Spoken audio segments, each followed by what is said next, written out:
할렐루야.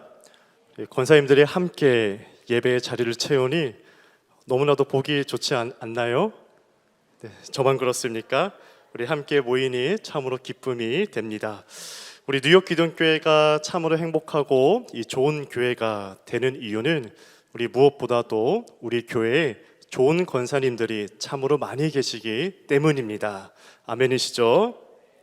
좋은 동역자가 되어주시는 좋은 권사님들, 서로를 섬기며 뜨겁게 사랑하는 우리 권사님들이 우리 뉴욕 기독교회 권사님인 줄 믿습니다.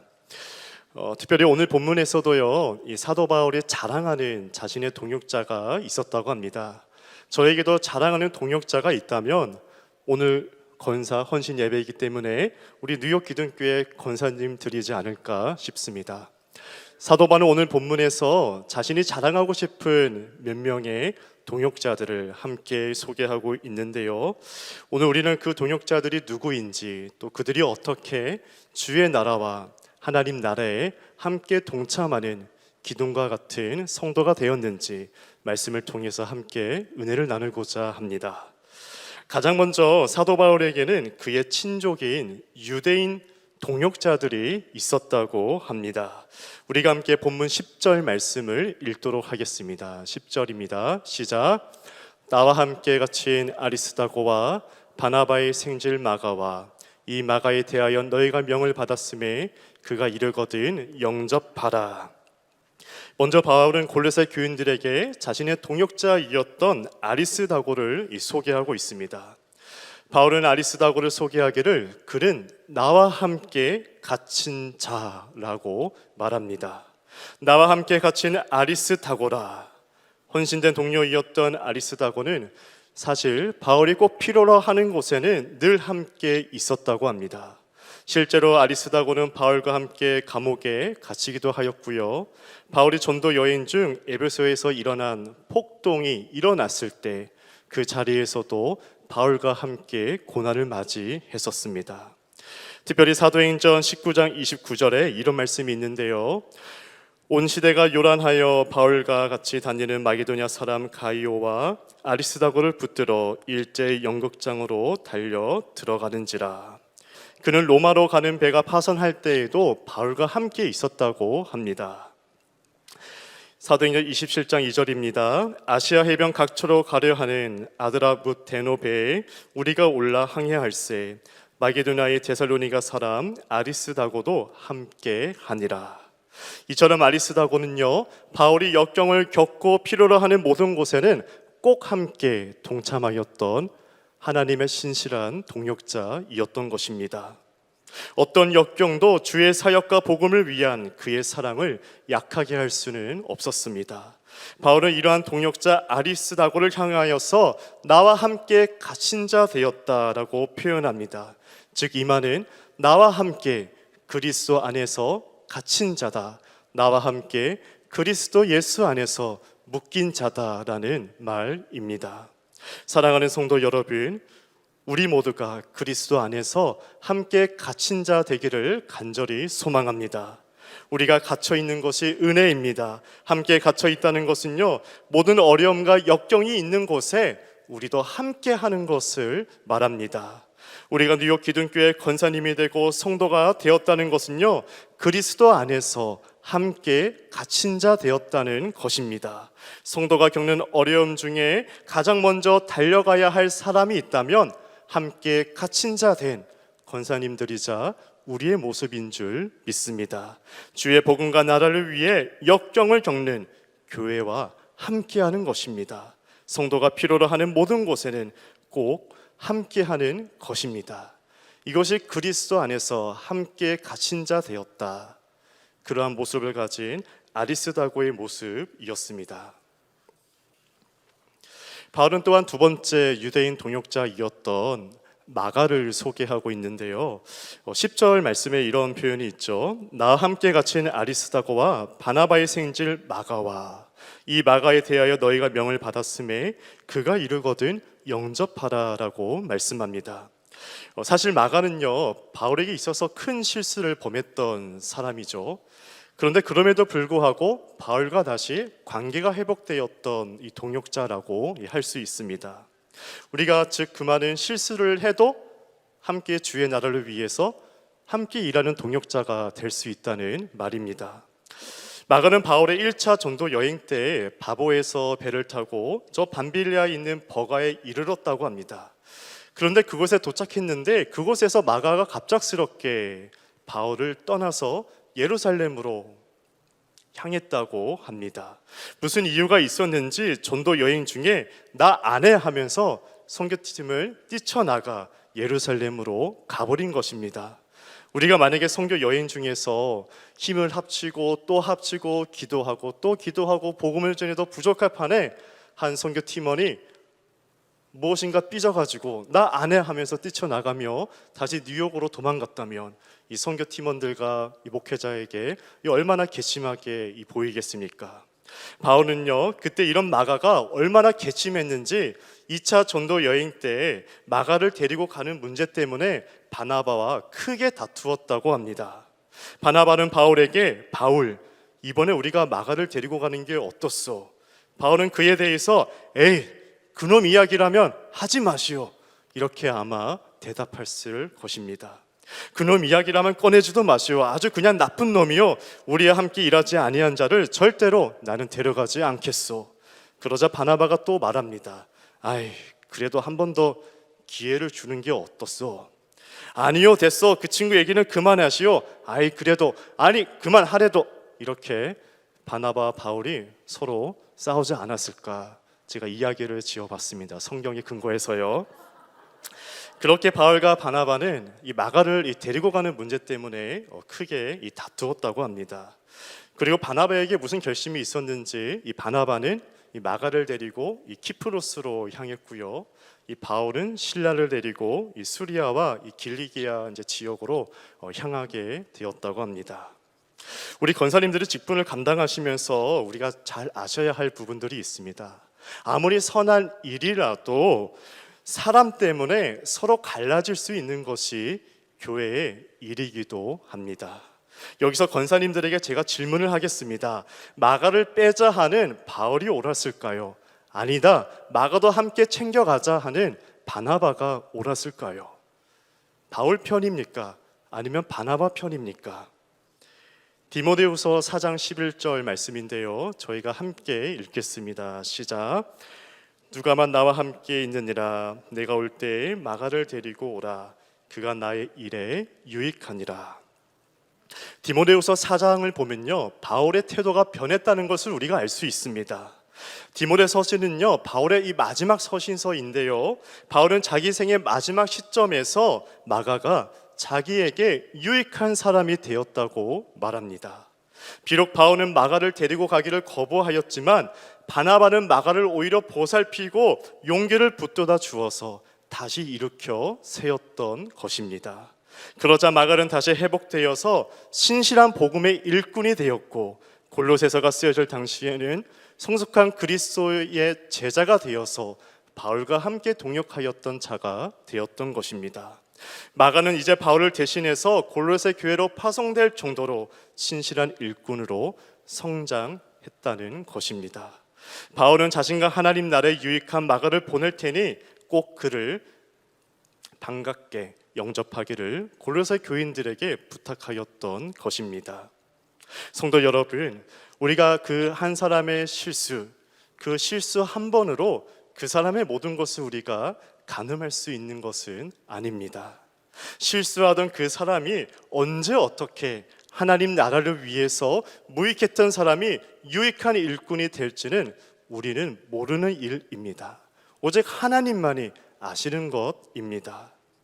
제가 며칠 전에 건사교육 때 언급했지만은 이 건사라는 이 단어, 이 헬라어 단어는요, 이 파라클레시스라고 합니다. 즉 그 뜻을 풀이하자면 겉면, 격려, 간청, 위로, 위안이라는 말입니다. 즉 그러므로 하나님께서 우리 권사님들에게 주시는 은사가 있다면 위로하는 은사라는 것입니다. 로마서 12장 8절에서는요, 위로하는 자면 위로하는 일로 섬길 것을 요청하고 있습니다. 즉 권사는 누구입니까? 초신자나 신앙이 약한 사람들을 위해 신앙적으로 권고하며 위로하며 목회자를 돕는 자라는 것입니다. 바나바는 진실로 위로의 사람이었습니다. 만약에 바나바의 위로가 없었다면 마가는 평생 다시 회복하지도 못한 채 자책감과 패배의식에 젖어 살았을 것입니다. 바울의 동역자도 될 수 없었을 것입니다.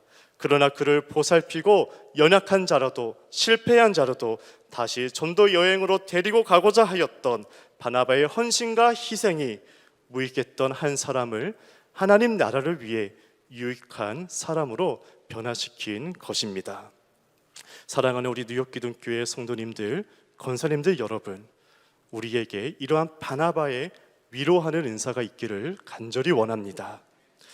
전도사 시절 나름 어린이 설교를 해왔습니다. 어울리지 않을 것 같지만 열심히 어린이 설교를 해왔는데요, 어느 날 어린이 설교를 하고 이러한 마음으로 내려온 적이 있습니다. 야, 오늘 정말 설교 못했다. 그냥 설교를 이렇게 뿌렸다. 오늘 망했다. 이러한 마음으로 고개를 푹 숙인 채 내려온 적이 있었습니다. 그런데 그때 저희 모습을 보고 부장 권사님이 환하게 웃으시면서 이렇게 말씀하는 겁니다. 전도사님, 나중에 좋은 설교자가 될 것입니다. 저는 처음에 장난인 줄 알았어요. 그런데 계속 그렇게 위로하고 칭찬하니까 그냥 제 마음으로 아멘하고 믿어버렸습니다. 한 사람의 위로와 칭찬이 한 영혼을 열방을 품는 하나님의 사람으로 만드는 줄 믿습니다. 우리 권사님들의 위로가 기둥교회가 열방을 품는 교회로 변화시키는 것입니다. 권면하고 위로하고 실수에도 또 품어내고 하나님의 사람으로 만들어내는 수고가 저와 여러분에게 가득하기를 축원합니다. 이처럼 바울의 유대인 동역자이었던 아리스다고 또 마가, 유스도는 모두 할례를 받은 유대인들이나 바울에게 있어서는 하나님 나라를 위해 함께 역사하는 자들이었습니다. 이들의 동역함이야말로 바울에게 큰 위로가 되었던 것입니다. 두 번째로 바울에게는 유대인뿐만 아니라 이방인 동역자도 함께 있었습니다. 본문 12절 말씀인데요, 함께 읽겠습니다. 시작. 예수의 종인 너희에게서 온 에바브라가 너희에게 문안하느니라. 그가 항상 너희를 위하여 애써 기도하여 너희로 하나님의 모든 뜻 가운데서 완전하고 확신 있게 서기를 구하나니. 바울에게는 유대인 동역자도 있었지만은 반대로 이방인 동역자도 함께 있었습니다. 자신의 동족 유대인들도 신실한 동역자로 삼았지만은 모르는 사람, 결코 상관없을 것 같은 이방인들도 주님 안에서 하나의 동역자가 되었던 것입니다. 본문에서는 그러한 이방인 동역자 에바브라에 대해서 소개하기를 그리스도 예수의 종이다라고 말씀하고 있습니다. 그리스도 예수의 종인 너희에게서 온 에바브라가 너희에게 문안하느니라. 바울과 함께 골로새 교회를 개척하였고 지도하였던 이 에바브라, 그러나 지금은 바울과 함께 갇힌 자 되었던 이 에바브라를 가리켜 그리스도 예수의 종이다라고 표현하고 있습니다. 과거 20년 전만 해도 우리는 종종 목회자를 가리켜서 이 주의 종 아무개 목사님 이렇게 소개를 하곤 하였습니다. 그런데 그 소개가 참 맞는 말이기도 하지만은 좀 더 정확하게 얘기하자면 우리 성도님들에게 적용하는 표현입니다. 주님의 종 신경희 권사님, 이 얼마나 아름다운 표현입니까? 이처럼 예수의 종, 그리스도 예수의 종으로 이 에바브라는 소개되고 있는데요, 왜 바울은 굳이 에바브라를 향하여서 그리스도 예수의 종이다라고 표현하는 것일까요? 그것은 에바브라가 보여주었던 날마다 골로새 교인들을 향하여서 기도하였던 그의 모습이기도 때문입니다. 12절에 이렇게 말씀하고 있죠. 그리스도 예수의 종인 너희에게서 온 에바브라가 너희에게 문안하느니라. 그가 항상 너희를 위하여 애써 기도하여 너희로 하나님의 모든 뜻 가운데서 완전하고 확신 있게 서기를 구하나니. 에바브라 기도에는요 특징이 있었다고 합니다. 그의 기도는 단순히 열심이 없는 습관적인 기도가 아니었습니다. 본문에서는요 그가 항상 너희를 위하여 애써 기도하다라고 말씀합니다. 애써 기도하다. 이 애써라는 말은요, 이 전투 현장에서, 운동 경기에서 사용하는 표현입니다. 영어 성경에서는요, He is always wrestling in prayer for you 라고 표현하고 있습니다. Always wrestling in prayer. 기도하면서 힘써 싸우며 전투하며 하나님께 그렇게 기도했던 것입니다. 그러니까 에바브라에게 기도는요, 상을 타기 위한 하나의 시합과 같았습니다. 치열한 전투 현장과 같았습니다. 치열한 영적 전투의 현장이었습니다. 그의 온 마음과 열정을 다해서 기도하는 일에 힘을 썼던 것입니다. 본문에서는요, 이러한 기도자 에바브라의 간절한 기도 제목이 있었다고 합니다. 그 기도 제목은 우리가 잘하는 하나님 뭐 주세요, 하나님 뭐가 필요합니다, 하나님 잘되게 해주세요, 우리의 안전과 형통만을 위해서 기도하는 것이 아니라 에바브라의 기도는 철저하게 중보 기도이었습니다. 그가 어떤 기도 제목을 갖고 있습니까? 에바브라의 중보는 철저하게 골로새 교인들이 처한 상황을 바르게 알고 인식하는 데에서 출발하였습니다. 그래서 그의 기도 제목은 이거였습니다. 12절에 어떤 표현이 있습니까? 하나님의 모든 뜻 가운데 완전하고 확신 있게 서기를 구한다라고 말씀하고 있습니다. 하나님의 모든 뜻 가운데 완전하게 우리 교인들이 서기를 구한다라고 중보 기도합니다. 그는 멀리 떨어져 있지만은 이러한 뚜렷한 목적을 가지고 마치 치열한 경기를 하듯이 기도하였습니다. 골로새 교인들이 직면한 문제가 무엇인지 깨달은 그는 교인들이 거짓 교사에 빠지지 아니하도록 하나님의 모든 뜻 가운데에서 완전하게 서 있기를 목표를 두고 기도하였던 것입니다. 이렇게 교인들을 위해서 애써 기도하는 에바브라, 마치 치열한 전투 현장에 나가듯이 온 마음과 노력을 다하는 그의 기도하는 모습을 볼 때 바울이 그를 가리켜서 이 사람이야말로 그리스도 예수의 종이다라고 골로새 교인들에게 소개하며 당당하게 표현하였던 것입니다. 우리 사랑하는 우리 권사님들과 성도 여러분, 우리가 뉴욕 기둥교회에서 이러한 에바브라가 될 수 있기를 간절히 원합니다. 치열한 전투 현장 같이 우리 교회가 처한 영적인 상황이 무엇인지, 하나님 안에서 그 치열한 상황이 무엇인지 바르게 알고 바르게 목표를 두고 기도하는 권사님들 될 수 있기를 간절히 원합니다. 때문에 예배 시간마다 우리 권사님들이 중보 기도의 팀이 되어 주시고 연약한 성도를 위해서 꼭 기도하는 종이 될 수 있기를 간절히 원합니다. 우리가 주님의 제자가 되는 가정에는요, 이처럼 반드시 종이 되는 가정을 하나님께서 우리에게 요청하십니다. 그것은 무엇보다도 기도하는 종이 되는 것입니다. 기도하는 종을 통과해야만 누군가를 사랑하고 섬길 수 있는 종이 될 수 있기 때문입니다. 우리는 모두 그리스도의 종입니다. 그리스도의 종은 마땅히 기도에 전념하는 자입니다. 왜냐하면 영혼을 살리고 회복시키는 일은 결코 우리의 힘으로 되는 일이 아니기 때문입니다. 우리의 보혜사 되시는 성령님께서 그리스도인의 삶에 개입하셔야만 참된 치유와 회복을 경험할 수 있기 때문입니다. 그러기에 우리는 에바브라처럼 기도하고 또 치열하게 기도하고 기도로 호흡하는 줄 믿습니다. 이처럼 바울에게는 이러한 귀한 동역자들이 있었습니다. 그리스도 안에서 나와 함께 갇힌 자 된 아리스다고가 있었고요, 연약한 자를 위로하고 살리는 바나바의 사역과 바나바의 위로와 또 그로 인해 신실한 주의 일꾼이 된 마가가 있었습니다. 또 성도들을 위해서 스스로 중보기도의 종이 된 에바브라가 있었습니다. 이러한 동역자들이 있었기 때문에 바울이 감옥에 갇힌 상황에서도 여전히 주의 말씀과 복음은 흥황하게 널리 전파되며 퍼져갈 수 있었던 것입니다. 2022년 담임 목사님 반드시 돌아오실 줄 믿습니다. 우리가 그 기간 속에 무엇으로 채워야 되겠습니까? 오늘 골로새서에 등장한 이러한 동력자의 좋은 모습이 되어서 이 기간을 우리가 아름답게 채울 수 있기를 주님의 이름으로 축원합니다.